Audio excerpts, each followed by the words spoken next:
continue to promote a demonstrably false narrative is alarming. The findings of the special counsel conclusively refute your past and present assertions and have exposed you as having abused your position to knowingly promote false information, having damaged the integrity of this committee and undermined the faith in the United States government and its institutions.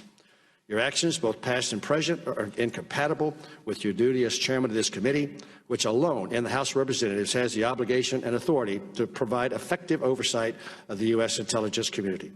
As such, we have no faith in your ability to discharge your duties in a manner consistent with your constitutional responsibility and urge your immediate resignation as chairman of the committee. Mr. Chairman, this letter is signed by all 9 members of the Republican side of the House, of the committee, and I ask unanimous consent to be entered into the record of today's hearing. Everyone, welcome back to Congress Daily. Today we've got a major political showdown in the House Intelligence Committee. The Republicans are demanding Adam Schiff's resignation as committee chair. But why now? And what's all the drama about? Let's dive in and break down the key moments from this explosive hearing. Before we get into it, hit that subscribe button and ring the bell so you never miss an update. All 9 Republican members have signed a letter demanding that Adam Schiff step down. They accuse Schiff of promoting the narrative that the Trump campaign colluded with Russia during the 2016 election. Hey, you're back. Without objection, I'm going to turn to our witnesses who are the subject of the hearing today, but before I do, and as you have chosen, instead of addressing the hearing to simply attack me, consistent with the President's attacks, I do want to respond in this way. My colleagues may think it's okay that the Russians offered dirt on a Democratic candidate for president as part of what was described as the Russian government's effort to help the Trump campaign. You might think that's okay. My colleagues might think it's okay that when that was offered to the son of the president, who had a pivotal role in the campaign, that the president's son did not call the FBI. He did not adamantly refuse that foreign help.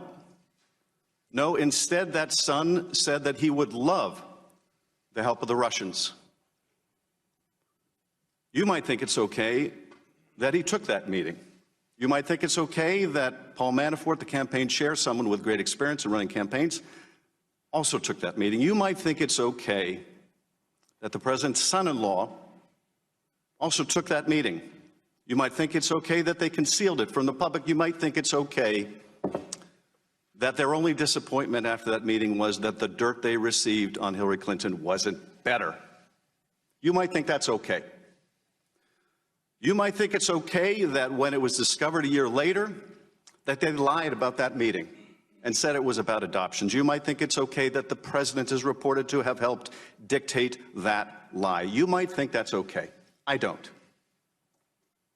You might think it's okay that the campaign chairman of a presidential campaign would offer information about that campaign to a Russian oligarch in exchange for money or debt forgiveness. You might think that's okay. I don't.